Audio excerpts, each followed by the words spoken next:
Yung pinakamahabang diskusyon namin ni Lisa, ever since I came out as trans, of course, diba, naturally, that's the way to go, diba, you transition. And of course, at that time when the gender dysphoria was like really strong, talagang, ando na ako, like, wala akong paki. Sabi niya, love, paano yung boses mo, ganyan. Sabi ko, kung sinasabi niyo magaling akong kumanta, kaya akong humanap ng sarili kong style. Yun yung mindset ko. Kasi, ang hirap nung everyday gigising ka, tapos, nakikita mo yung sarili mo na, sinabi ko sa kanya yun love, sabi ko. Tapos sabi niya, I see you as a man, ganyan. Sabi ko, hindi, ganun lang yun. Anong gagawin mo? Pag one day, gumising ka, pumunta ka sa salamin, ganda ng buhok mo, ganda ng mukha mo, diba? Babae ka, pero may titi ka. Anong gagawin mo? Yun yung nararamdaman ko everyday. So, naiintindihan niya. So, it took a while. Kasi parang for me, ba't yung pinagdadamot sa akin to? Diba? So, ang dami, ang haba nun. It took us years. And it's always an issue about the voice. Of course, because that's my job. So, ang dami nang ginawa na, may pie chart pa kami. So, imagine. Okay, so may pie chart kami. 60% of you is Aiza. Hindi as Aiza. 60% of you is your identity. But the other part is you as a singer, as a ganito. Dami, may mga ganon. Pie chart talaga. Pie chart. Kasi naintindihan niya ako nung ginawa ko yung pie chart. Pero parang hindi pa rin ako sold sa pie chart. And then we had another conversation. I think we were in Boracay.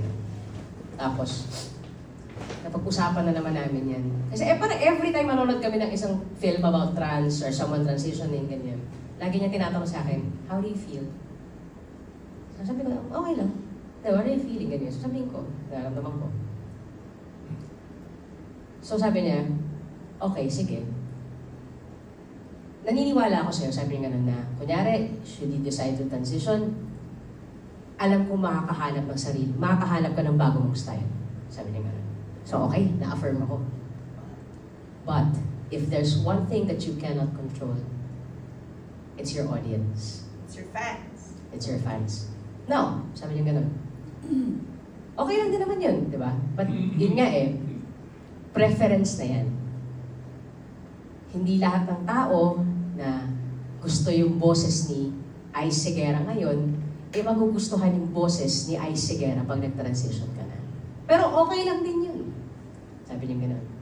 Ang question ko sa'yo, are you willing to work and start all over again to gain new fans? Spend another 37 years. Anong narinig ko yun, narealize ko, ay puta, tagal, okay na ako. Sabi ko, tinamad ako. Parang, ang haba. Huwag na. Siguro pag, tipong bilyonaryo na kami, may mga yate, chururot na kami, okay na yun. Kung di na nakasalalay ang kabuhayan sa boses, gagawin ko na siya. Pero hanggat nakasalalay doon, hindi. Ano yan? Meron ka bang mga kinausap na nag-transition? Marami, pero kasi there's a group, Transman Pilipinas, I'm friends with the head organizer. Pero mas marami rin akong friends na, may iba-iba kasi, parang may iba, when you say medically transition, it's just, iba-iba, you take tea. May iba, like I have friends na they don't take testosterone. Binuo ko na kasi may kilala ko, ano yung tea-cha? Hindi yun. May iba naman, hindi sila nagtiti, but nagpa-top surgery sila. Yun, napaalam ko na yan sa asawa ko, napaalam ko na yan sa nanay ko. Okay na yun, pasado na ako dun. So, siguro yun yung next project ko. But, yun. Yun lang. Yun lang, yun pa lang. The other tea, wala pa yung siyensya. So, Give mo lang sa amin. gusto mo palit tayo doon? Actually, meron nga. mo nakipayo yung isa sa akin. Grabe nagdadaanan nyo. Oo. Hindi siya madali, sa totoo lang. But siguro, I'm blessed to have her because si Liza, even though she supports me, she also gives me a different perspective. And I think that's very important. Kasi may iba na, sige, support. Pero hindi ako nabibigyan ng chance na isipin din yung other side of things. Hindi ako nabibigyan ng choosing. Ay, mali. Ng choice. Pag ito yung pinili mo, ito yung pwede mangyari. Pag ito yung pinili, choosing. Actually, that's how we got to make the play that title. Yeah. Ano yun? Gusto ko lang yung maging klaro. Pag si Ice ay husband, Oh. si Lisa ay Wife. Kasi medyo nalilito rin minsan pag Wife, mistress, the wife at- of ganito. Mistress sa gabi. Eh di syempre pag may role playing, May iba na partner rin, din di nga ba? yun nga rin eh. Minsan iba eh. Kunyari siguro ang tingin niya kay Lisa. Because I'm a cisgender female. My identity is of a female. Kung ano yung assigned sex sa akin, that's how I identify. So yun ang cisgender. Yung transgender, kabaliktaran ng na-assign sex sa kanya, yung pagtingin niya sa sarili niya. So kung halimbawa, babae siyang pinanganak, pero ang assigned sex niya ay babae, pero kabaligtaran yung tingin niya sa sarili niya, which is si Ice, trans man siya.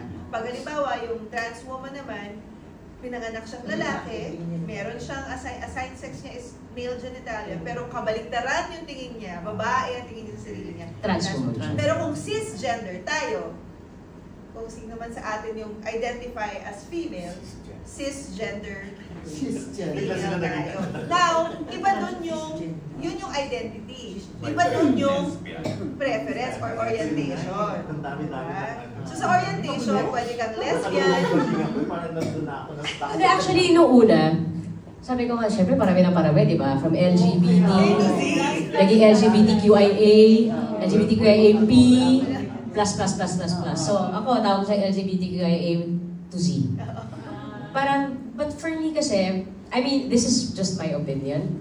Parang, the labels are meant not to box one person, but for a person to actually have an idea. Like ako, of who he or she is. Kasi when I found out, kasi diba for the longest time, I really thought I was lesbian. And sobrang weird for me, kasi most of my friends are lesbians. Pero yun nga, when you share like their stories and everything, ang weird kasi ba't nag-i-enjoy sila ng two-way. So para sa hindi nakakaalam, no, ang two-way, ayun yung you pleasure each other. Na pareho. Manood din lang sila ng play. Hindi, pero yun nga, ako hindi ko nagigindi yun. So parang, sobrang confused ako. But, nung nalaman kong transgender ako, nung nalaman kong trans man ako, alam mo yung parang nagtitik lahat ng boxes. Ay, ganito ako. Ay, kaya naman pala. Oh. So yun yung purpose. So, for me, labels are meant for that. Only. Hindi para ibigay natin yun sa ibang tao. But kundi kung sino yung tao mismo ang maglagay nun sa sarili niya. At maintindihan niya kung sino siya. So pwedeng